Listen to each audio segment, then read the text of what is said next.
Hello everyone, आज है 1 सितंबर और आज इस वीडियो में हम बात करने जा रहे हैं अशोक लेलैंड के बारे में।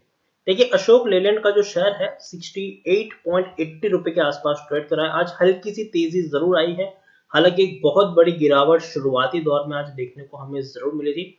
उसके बाद फिर से गिरावट आई, उसके बाद तेजी आई, फिर गिरावट आई, फिर तेजी आई, फिर गिरावट आई, लेकिन एक तेजी के साथ ये शेयर आज क्लोज हुआ है।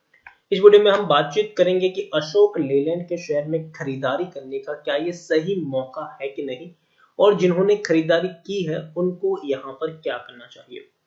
तो वीडियो को शुरू करो उससे पहले अगर आपने अभी तक चैनल को सब्सक्राइब नहीं किया है तो प्लीज अभी इसे सब्सक्राइब कर लीजिए, क्योंकि आगे भी बहुत सारे वीडियोस हैं जो आपको काफी ज्यादा हेल्प करेंगे। तो चलिए शुरू करते हैं। तो अशोक लेलैंड 68.80 रुपए के आसपास अभी ट्रेड कर रहा है। पिछले एक महीने की बात करें तो एक महीने में 41% की दमदार रैली आई है। 48 रुपीज के आसपास का लो था और देखिए शेयर ऊपर ही ऊपर गया है, 72 रुपीज तक पहुंचा। बाद में थोड़ी सी गिरावट जरूर आई, 67 रुपीज तक आ गया, लेकिन फिर से तेजी की तरफ आगे बढ़ रहा है। और ये वो लेवल्स थे जहां पर मैं आपको कंटिन्यूअस खरीदारी करने की सलाह दे रहा था कि भैया मौका है, चाहो तो खरीदारी कर सकते हो। पिछले एक साल की बात करें तो पिछले एक साल में 6.90% का ग्रोथ है। 86 रुपीज के लेवल से शेयर टूटकर 34 रुपीज तक पहुंचा।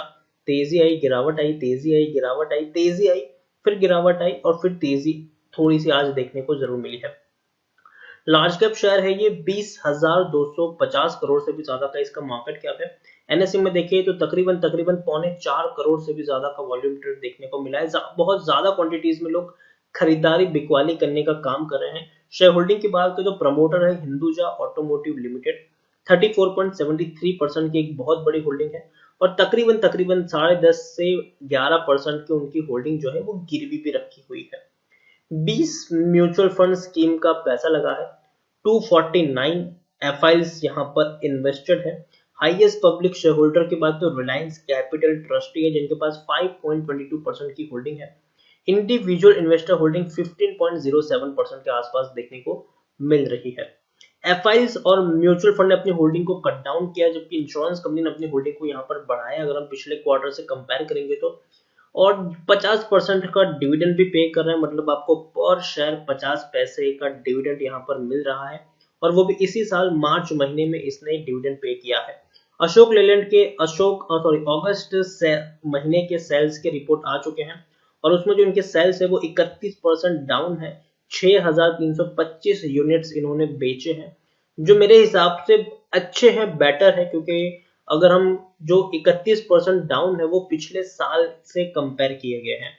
यहाँ पर देखिए हिंदुजा ग्रुप की अगर हम बात करें, Ashok Leyland on Tuesday reported 31% decline in total vehicle sales of at 6,325 units in August. तो अगस्त महीने में इन्होंने तकरीबन 6,325 यूनिट बेचे हैं।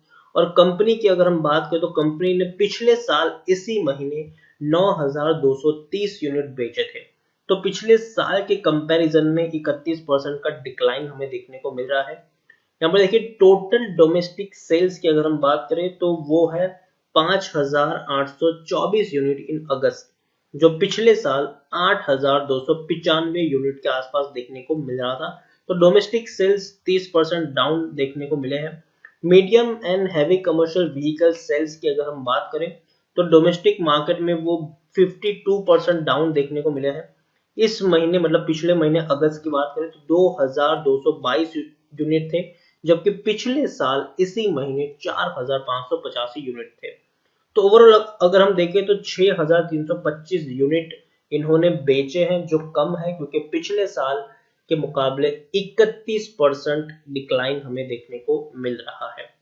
लेकिन फिर भी एक अच्छी सेलिंग हम यहाँ पर कह सकते हैं, क्योंकि पिछले साल तो भैया कोरोना था ही नहीं अगस्त महीने में। अभी भी कोरोना की वजह से थोड़ा सा अभी पुश बैक देखने को मिल रहा है। अशोक लेलैंड की मैं बात करूं तो टेक्निकल रेटिंग अभी काफी अच्छी इसकी देखने को मिल रही है। According to Moneycontrol user 74% लोग खरीदने की सलाह दे रहे हैं, 6% लोग होल्ड करने की बात है, मतलब 80% लोगों का यहाँ पर पॉजिटिव व्यू है। 80% लोगों का कहना है कि भैया बढ़िया मौका है खरीदारी करने का, खरीदारी की है, बने रहो, फ्रेश बाइंग करना चाहो कर सकते हो, डरने की कोई जरूरत नहीं है। 20% लोग हालांकि बेचने की भी बात कर रहे हैं। अशोक लेलैंड के बारे में अगर हम देखें तो एसपीएस सिक्योरिटीज का एक बहुत ही बड़ा ब्रोकरेज हाउसेस है उनकी बाइंग रेटिंग है और 87 रुपीज का टारगेट प्राइस है। 87 रुपीज का टारगेट प्राइस उन्होंने रखा है और बाइंग रेटिंग दी है अशोक लेलैंड में, तो ये वाकई में अच्छी बात है। उसके अलावा अगर हम देखें तो एम की ग्लोबल फाइनेंशियल की मैं बात करूं तो उनकी भी अशोक लेलैंड में बाइंग रेटिंग है और 89 रुपीज का टारगेट प्राइस है। उसके अलावा देखिए के आर चौकसी की मैं बात करें तो उनकी भी बाइंग रेटिंग है और 72 रुपीज का टारगेट प्राइस है। प्रभुदास लीलाधर की बात करें तो उनकी भी बाइंग रेटिंग है और 76 रुपीज का टारगेट प्राइस है। हालांकि एचडीएफसी सिक्योरिटीज ने रिड्यूस की करने की सलाह दी है और 57 रुपए का टारगेट प्राइस रखा है। शेर खान की भी बाइंग रेटिंग है और 72 रुपीज का टारगेट प्राइस देखने को मिल रहा है। तो ओवरऑल बड़े बड़े जो ब्रोकरेज हाउस है उनका बाइंग रेटिंग देखने को मिली है। हालांकि टारगेट प्राइस अगर हम देखें तो वो 75 रुपए के आसपास आप मान के चल सकते हैं कि 75 से 80 रुपए का टारगेट प्राइस आप यहाँ पर उनका मान के चल सकते हैं। यहाँ पर हम देखें तो हर क्वार्टर में डेफिनेटली इन्होंने जून क्वार्टर में नुकसान हुआ है, 385 करोड़ का लॉस हुआ था इनको जून क्वार्टर में, जो एक्सपेक्टेड भी था क्योंकि जून क्वार्टर हम सबको पता है कि पूरा का पूरा लॉकडाउन था, पूरा का पूरा जून क्वार्टर लॉकडाउन था और उसकी वजह से जितनी भी ऑटोमोबाइल्स कंपनी है सबको नुकसान हुआ है। ऑटोमोबाइल कंपनी से, ऑटोमोबाइल से जुड़ी जितनी भी कंपनीज है, चाहे वो मैन्युफैक्चरिंग की बात हो या फिर चाहे वो ऑटो एंसिलरीज की हम बात करें, सब में लॉस देखने को मिला ही है। लेकिन फिर भी अभी भी अशोक लेलैंड में एफआईज हो, इंश्योरेंस कंपनी हो, म्यूचुअल फंड का एक बहुत बड़ा पैसा लगा हुआ है और हर किसी ने अपने शेयर, अगर हम बात करें इंश्योरेंस कंपनी और म्यूचुअल फंड की, तो उन्होंने तो खरीदारी की है क्वार्टर बाय क्वार्टर। तो ये भी बहुत अच्छी बात है, काफी बड़ा अमाउंट इनका फंसा हुआ है, लगा हुआ है, ऐसा हम कह सकते हैं। अशोक लेलैंड एक बहुत ही बढ़िया और उम्दा कंपनी है और मुझे लगता है कि लॉन्ग टर्म पर्सपेक्टिव से शेयर में अभी भी दमखम है। मैं आपको तब से यहाँ पर बाइंग की रेटिंग दे रहा हूँ जब से ये शेयर 40-45 रुपए के आसपास था और काफी अच्छा मुनाफा लोगों ने कमाया भी है। और मुझे लगता है कि अभी भी शेयर में दमखम है कि शेयर 75 रुपए तक जा सकता है।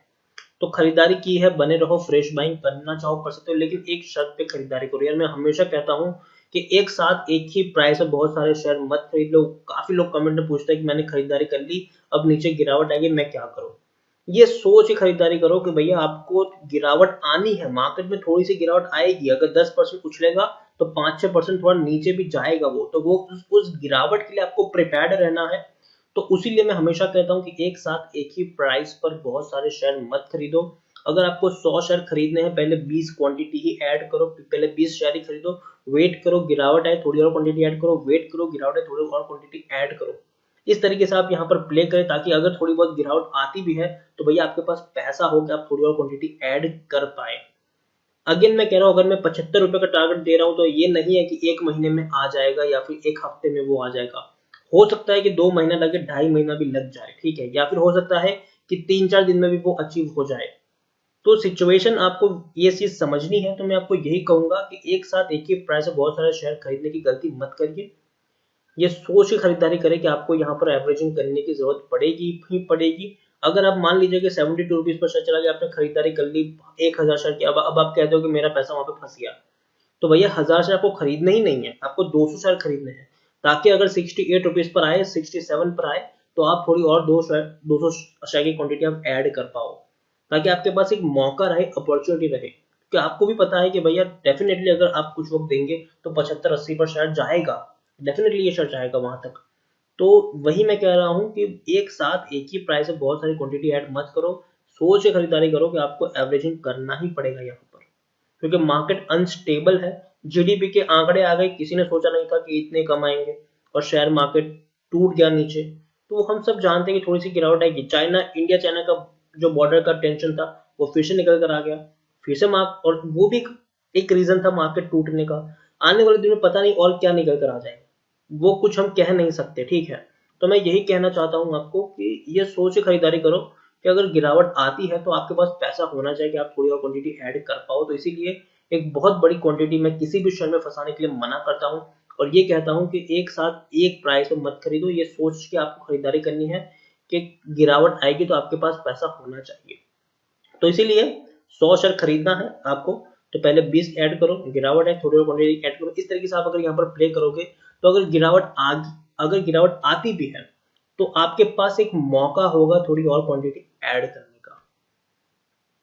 तो मुझे लगता है कि शॉर्ट टर्म में शेयर 75 रुपीज तक जा सकता है, लॉन्ग टर्म में हो सकता है कि 85 तक के भी ये टारगेट आपको दिखा सकता है, तो खरीदारी की है तो बने रहो, फ्रेश बाइंग करना चाहो तो कर सकते हो, लेकिन जैसे कि मैंने कहा एक साथ बहुत सारी क्वांटिटी मत खरीदना। तो इसी तरह वीडियो को एंड करूंगा। अगर आपको वीडियो पसंद आया हो तो प्लीज इसे लाइक कर शेयर करें। अगर आप चैनल पर पहली बार आए तो प्लीज सब्सक्राइब करें, और अशोक लेलैंड के बारे में आप क्या सोचते हैं वो भी आप मुझे कमेंट में लिखकर बता सकते हैं। Thank you.